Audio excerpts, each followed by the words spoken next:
Selamat datang di channel Cerita Cinta. Channelnya cerita cinta romantis. Sebelum lanjut, mohon dukungannya dengan like dan subscribe dulu. Pembalasan istri tersakiti, bagian 33.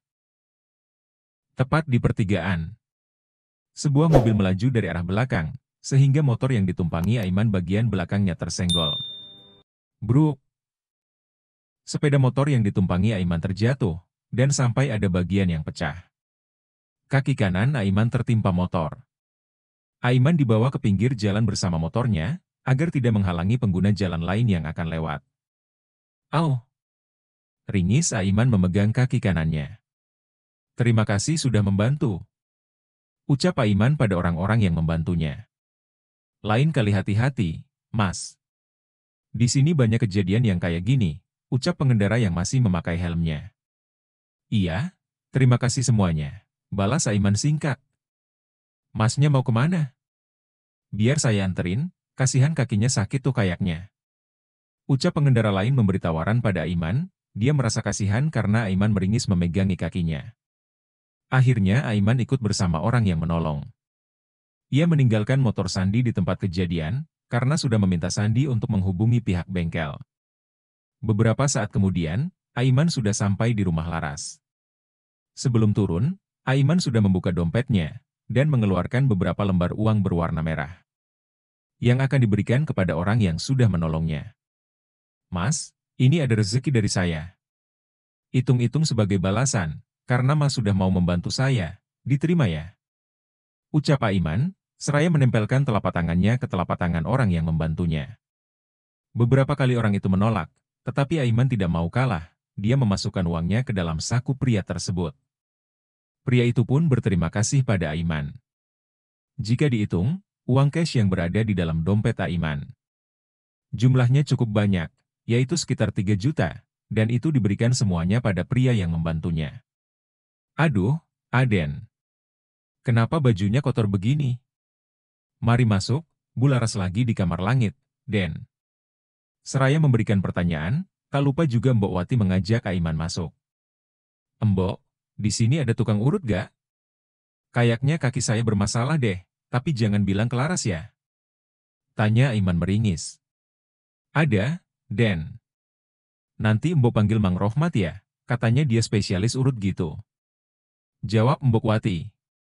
Pintu kamar langit dibuka oleh Mbok Wati, langit terlihat pucat dengan wajah sembab. Laras duduk membelakangi pintu, dia tak melihat kehadiran Aiman karena masih berusaha membujuk langit. Langit, panggil Aiman. Langit yang tengah menangis pun menoleh ke arah Aiman, sontak tangisannya semakin menjadi. Anak kecil itu segera turun dari atas kasurnya, dia mendekap kaki Aiman. Laras mengusap air matanya dengan kasar, hatinya lelah karena langit yang tak bisa ia bujuk. Bagaimana hati ibu tak sakit, kalau melihat anaknya yang sudah pucat. Dengan nafas naik turun menolak untuk makan, minum obat, bahkan saat hendak dipasangkan nebulizer pun langit malah membuangnya. Papa, huhuhu. Panggil langit sambil terisak. Hei jagoan, kenapa, Hem? Tanya Aiman seraya mengangkat tubuh langit yang hangat. Menahan sakit di bagian kakinya, rasanya sangatlah luar biasa. Aiman mendudukkan tubuh langit di atas kasurnya. Tak lupa ia melepaskan jas yang masih melekat di tubuhnya, Laras meminta jas itu pada Aiman untuk disimpannya. Netra tajam Laras melihat jas yang dipegangnya itu kotor, dia juga melihat wajah Aiman yang tengah menahan sakit. Mas, kamu kenapa? Ada yang kamu sembunyikan dariku? Tanya Laras langsung menodong pertanyaan pada Aiman. Nanti aku jawabnya ya, sayang. Sekarang kita fokus ke langit dulu, aku gak tega lihat cara nafasnya. Jawab Aiman dengan penuh kelembutan. Laras mengambil nebulizer yang ia sediakan di rumahnya. Tak lupa ia menyalakan mesinnya, dan memasangkan alat tersebut ke wajah langit. Langit duduk di pangkuan Aiman, tangisannya berhenti dan manjanya pun keluar. Dia memeluk leher Aiman, seakan tak ingin jauh dari calon papa sambungnya. Aiman membujuk langit untuk makan, walau hanya sesuap saja setelah melepas nebulizer. Langit menganggukkan kepalanya, sebagai jawaban atas bujukan Aiman. Dengan cepat, Aiman mengambil bubur yang disediakan oleh Laras. Dan benar saja. Langit benar-benar ingin Aiman ada di sisinya. Satu mangkuk bubur habis tak tersisa, begitu Aiman yang menyuapinya. Sekarang langit tidur ya, biar cepat sembuh. Laras memastikan langit sudah tertidur pulas. Nafas langit sudah mulai teratur, dan pergerakan tangannya pun sudah melemah. Laras meminta Aiman untuk berdiri, dia membantu Aiman berjalan keluar untuk mengajaknya ke depan. Kita mau kemana, sayang? Tanya Aiman heran. Ke Garut, cari Burayot. Jawan Laras asal. Kamu mau Burayot? Kenapa gak bilang sama aku? Tanya Aiman serius. Ya enggak lah. Ah elah, kamu tadi minta Mbok Wati cari tukang urut. Nah tukang urutnya udah dateng dan nungguin di depan. Decak Laras, ketika Aiman menanggapi celetukannya dengan serius. Laras membawa Aiman ke hadapan Pak Rahmat. Untuk segera diobati, Aiman dibantu untuk duduk di bawah. Selonjorin kakinya, Den. Pinta Pak Rahmat. Aiman menunjuk kaki kanannya. Lantas Pak Rahma memeriksa kondisi kaki Aiman, dengan memegangnya dan krek. Aat. Teriak Aiman meringis. Laras melihatnya merasakan ngilu, dia mengusap lengan Aiman agar calon suaminya itu sabar. Ada rasa bersalah sekaligus bangga. Karena Aiman sebegitu perhatiannya pada langit, sampai sakit pun tak dihiraukannya. Beberapa hari kemudian, kaki Aiman perlahan mulai membaik, setelah diurut oleh Pak Rahmat. Kondisi langit pun sudah mulai normal, dan bisa beraktivitas seperti biasanya. Hari ini, Laras dan Aiman melihat dekorasi gedung, yang akan dijadikan tempat resepsi pernikahannya nanti. Persiapannya hampir mendekati kata sempurna, tinggal perintilan-perintilan kecil yang harus dikerjakan. Hari bahagia telah tiba, Laras tengah didandani oleh prias yang handal. Zoya berdecak kagum melihat kecantikan sahabatnya itu. Di sampingnya juga ada Kiara, yang tak hentinya memandang Laras. Aku harap ini yang terakhir untukmu, Ras. Kakak gak mau lihat kamu tersiksa lahir batin seperti dulu, kamu berhak bahagia, lirih Kiara sendu. Dia dan sang suami menjadi saksi, bagaimana kehidupan Laras sebelumnya. Pastinya kak, aku yakin Aiman adalah pria yang bertanggung jawab. Sahut Zoya, yang mendengar ucapan Kiara. Semoga saja, ucap Kiara penuh harap. Dari pantulan cermin, Laras bisa melihat wajahnya yang sangat cantik dan seperti bukan dirinya. Hari ini adalah kedua kalinya, di mana dia melangsungkan pernikahan. Berdiri di samping pria yang berbeda, dengan cinta yang berbeda pula. Laras bangkit dari duduknya, dan diminta untuk melakukan sesi foto sebelum akad tiba. Suara telepon berdering dari dalam tas Zoya. Di sana tertera nama Nando, yang tengah menghubunginya. Tak ingin mengganggu pekerjaan orang lain, Zoya pun berjalan ke sudut ruangan menjawab panggilan Nando. Ada apa? Jam tangan gue di mana, Bun? Ban Bun mulu, lo. Mau kepala lo gue timbun. Jam tangan yang mana? Lo kan calon bunda buat cebong-cebong gue suatu saat nanti. Yang gue titipin tadi, sekarang di mana? Zoya menepuk jidatnya lupa. Jam tangan yang Nando maksud ada di dalam tasnya dan dia lupa mengembalikannya. Sini ke ruang make up, gue tunggu. Tut. Zoya mematikan sambungan teleponnya. Sementara di seberang telepon, nampak Nando yang tengah beberapa kali menguap karena ketiduran. Tanpa membasuh wajahnya, Nando keluar dari dalam kamar, menuju ruang make up yang dimaksud oleh Zoya. Biar gak kelihatan baru bangun, pakai kacamata dulu biar keren. Ucap Nando, sambil memasangkan kacamata di wajahnya. Dengan penuh percaya diri, Nando berjalan sambil bersiul. Saat di perjalanan, ada beberapa orang menutup mulutnya seperti orang menahan tawa. Nando mengendikan bahunya, dia tidak peduli akan tingkah orang-orang yang menatap ke arahnya. Tok, tok, tok. Zoya mendengar suara pintu diketuk. Dia yakin kalau itu adalah Nando, yang akan mengambil jam tangannya. Ceklek. Aarg. Teriak Zoya dengan mata membulat, jantungnya yang seakan ingin lompat dari tempat asalnya. Nando pun beringsut, dia pun terkejut mendengar teriakan Zoya. Napa sih lo? Sewot Nando heran. Kiara dan yang lainnya pun menghampiri Zoya, mereka mendengar suara teriakan Zoya untuk memeriksanya. Astagfirullah. Peki Kiara kaget. Curut. Lo makan apa? Sampai muka lo merah sampai kuping? Perasaan lo gak punya alergi deh, tanya Zoya yang masih kaget campur kesal. Merah apanya sih? Lo kaget ya lihat muka gue yang cakep? Dengan pedenya, Nando menyugar rambutnya ala model. Kaca. Tolong bawain gue kaca. Kalau ada yang segede gaban, cepetan. Tita Zoya dolok. Salah seorang perempuan mengambil kaca yang ukurannya cukup besar. Buset. Monyet. Pekik Nando memegangi wajahnya. Ada apa sih ini?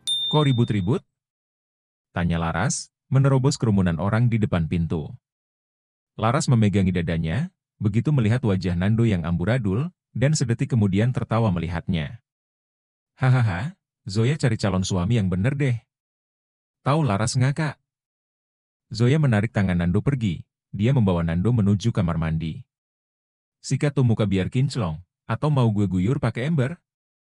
Gerutu Zoya kesal. Asal barengan sama lo diguyurnya, ucap Nando nyungir. Ogah.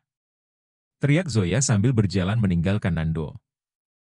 Acara akad Laras akan segera digelar 1 jam lagi, sementara calon suaminya itu malah menambah pekerjaannya. Aiman merapikan pakaiannya di depan cermin.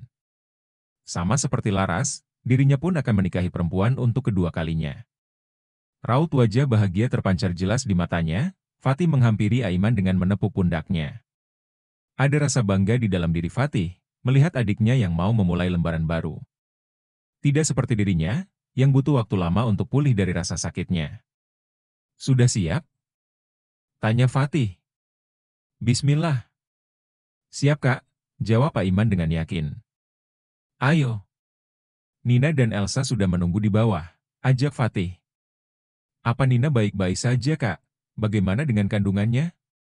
Tanya Aiman penasaran. Sebuah fakta mengejutkan yang dikabarkan oleh Fatih. Aiman pun sampai menganga tak percaya, kalau saat ini Nina tengah mengandung benih yang ditanam oleh Fatih tanpa sengaja. Berada di dalam rumah yang sama, Fatih pula yang saat itu mabuk tak bisa mengontrol dirinya. Dia melihat Nina seakan terlihat seruni. Fatih membawa Nina ke kamarnya, Nina sudah berusaha menyadarkan Fatih bahwa dirinya bukanlah seruni. Tetapi Fatih tetap menganggap itu seruni, sehingga terjadilah kenikmatan yang melanda. Nina yang tadinya memberontak sekuat tenaga, tidak bisa apa-apa lagi, karena nikmatnya mengalahkan segalanya. Akhirnya Nina pun ketagihan dan selalu minta lagi dan lagi di malam seterusnya. Kau tenang saja, semuanya baik-baik saja. Aku bukan pria yang akan lari dari tanggung jawab, kau mengenal kakakmu lebih baik Aiman. Jawab Fatih menjelaskan. Aiman menganggukkan kepalanya mengerti. Dia pun berjalan keluar dari kamarnya bersama Fatih. Di sana sudah ada Elsa dan Nina, yang tengah menundukkan kepalanya. Wanita itu cukup malu, untuk bertemu dengan Aiman atas apa yang sudah terjadi. Di dalam gedung yang mewah dengan hiasan yang sangat indah, pengantin pria sudah datang bersama rombongannya. Kabar datangnya calon mempelai pria, sudah sampai di telinga calon mempelai wanita. Rasa gugup dengan jantung yang berdegup kencang, membuat wanita anak satu itu gelisah. Meskipun bukan kali pertama baginya, tetapi rasanya lebih menegangkan dari sebelumnya. Ibu. Panggil langit dengan suara khas anak kecilnya. Dia memekik memanggil ibunya, lantaran Nando mengejarnya dengan tangan berkacak pinggang seperti emak-emak. Grab. Rasain, nih. Gemas Nando. Hahaha. Haha. Stop. Om jelek, hentikan geli. Langit tertawa seraya memohon ampun. Langit sudah mencoret-coret muka Nando, yang membuat Nando murka. Gak bisa berkata apa-apa lagi gue, Ras. Kebayang gak sih kalau suatu saat gue punya anak, mana kelakuan bapaknya melebihi anak kecil lagi? Keluh Zoya curhat. Sabar, orang sabar masalahnya besar, hahaha. Ledek Laras gacor. Nona Laras, selesai akad nanti. Nona baru keluar dan duduk berdampingan dengan mempelai pria. Ucap MC menghampiri Laras. Laras menganggukkan kepalanya. Dari dalam ruangannya, Laras dan Zoya menyaksikan Aiman mengucapkan ijab kabul, dengan lantangnya melalui sebuah layar yang sudah disediakan oleh pihak WO. Bagaimana para saksi? Sah? Tanya penghulu. Rafli dan Fatih mengatakan kata sah. Bersamaan dengan itu, Aiman pun bernafas dengan lega. Kedua tangannya menengadah dengan mengucap syukur atas kelancarannya. Dari arah pelaminan, MC memanggil Laras untuk hadir di tengah-tengah acara. Zoya dan juga Kiara mengapit Laras keluar dari ruangannya. Dengan anggun, Laras berjalan di atas karpet merah. Langit memimpin jalannya sang ibu, dengan memakai kacamata hitam dan juga jas hitam putih yang dipakainya. Aiman menatap ke arah Laras dengan senyum merekah. Perempuan yang kini telah sah menjadi istrinya, terlihat 3 kali lipat lebih cantik dari biasanya. Tanpa Aiman sadari, Laras sudah duduk di sampingnya. Mas. Panggil Laras. Aiman tersadar dari lamunannya. Dia menatap ke arah samping, di mana Laras sudah duduk menghadap ke arahnya. Laras pun diarahkan untuk mengecup tangan sang suami, sementara Aiman mengecup kening Laras. Zoya dan Nando bersorak heboh. Saat kedua mempelai saling menatap, dengan senyum yang merekah. Sebagai isyarat, bahwa keduanya tengah diliputi kebahagiaan. Uit, wuhu. Sah. Sah. Sorak Nando gesrek. Menyala pengantinku. Wuhu, timpal Zoya, tak kalah gacor. Semburat merah menghiasi wajah Laras, antara malu dan gugup menjadi satu. Ditambah lagi kedua orang sengklek itu menyorakinya. Setelah itu, Laras dan Aiman berjalan menuju pelaminan. Mereka berdua mendapatkan ucapan dari kedua belah pihak keluarga, yang memberikan doa-doa untuk masa depan rumah tangganya. Laras dan Aiman menyambut para tamu undangan yang hadir. Dari kejauhan dia melihat kedatangan kakek dan juga ayah kandung Langit yaitu Jeffrey. Laras dan Aiman menyambut kedatangan Daryono dan juga Jeffrey. Ada sesak yang menghimpit di dada Jeffrey, kala melihat wanita yang dulu bersanding dengannya kini menjadi milik pria lain. Mungkin inilah yang dirasakan Laras dulu, saat melihat dirinya bertukar cincin dengan Dania waktu itu. Sebuah belati ternyata mampu merobek hatinya, yang penuh rasa bersalah terhadap Laras dan Langit. Selamat atas pernikahannya, Ras. Maaf atas semua kesalahan yang pernah aku lakukan. Ucap Jeffrey, seraya memberikan sebuah kado pada Laras. Terima kasih, Mas. Aku memaafkanmu jauh sebelum kamu minta maaf, Mas. Balas Laras tersenyum. Tatapan Jeffrey beralih ke arah Aiman, dia berjabat tangan dengan pria yang kini menggantikan posisinya. Jeffrey diundang oleh Aiman, walau bagaimanapun, dia adalah ayah dari Langit. Dan akan menjadi partnernya sebagai sosok ayah untuk Langit ke depannya. Selamat ya, bro. Semoga pernikahan kalian sakinah mawaddah warohmah, aku titipkan mereka berdua padamu. Ucap Jeffrey sendu. Terima kasih atas doanya, semoga kamu juga bisa mendapatkan pendamping yang lebih baik lagi. Jangan pernah sekalipun menuruti ego yang akan membuatmu menyesal. Sayangi apa yang kita miliki sebelum pergi, jadilah pria yang memiliki pendirian sebagai pemimpin keluarga. Masa lalu biarlah berlalu, jadikan semua pelajaran untuk memulai kehidupan yang baru. Mari menjadi ayah yang baik untuk Langit. Ucap Aiman, tak lepas dengan senyumnya. Terima kasih, balas Jeffrey dengan suara seraknya. Aiman merangkul bahu Jeffrey dan menepuk punggung pria itu. Laras sangat bersyukur dipertemukan dengan Aiman, pria itu jauh lebih dewasa daripada yang dia bayangkan. Selamat untuk kalian berdua, ucap Daryono. Terima kasih, balas Aiman dan Laras bersamaan. Tamu-tamu terus berdatangan, Laras rasanya kewalahan menyambut para tamu undangan. Belum lagi saat malam resepsi, banyak kolega bisnis Aiman dan juga para karyawannya, yang tentunya hadir di acara sakralnya. Malam hari yang penuh bahagia. Tubuh Laras akan remuk, pundaknya pun terasa pegal-pegal. Aiman menggendong tubuh Laras karena istrinya itu tak kuat untuk berjalan lagi, dia membawanya ke kamar pengantin yang sudah dihias sedemikian rupa. Aiman mendudukkan tubuh Laras di tepi ranjang. Dia berjongkok melepaskan sepatu Laras, dan memeriksa kakinya takutnya lecet. Aiman pun dengan telaten, melepaskan aksesoris yang terpasang di kepala Laras. Tubuh Laras menegang, karena sudah lama ia tak berdekatan seperti saat ini dengan pria. Aiman membalikan tubuh Laras agar menghadap ke arahnya. Perlahan wajahnya mendekat, bibirnya hampir menempel satu sama lain. Bersambung.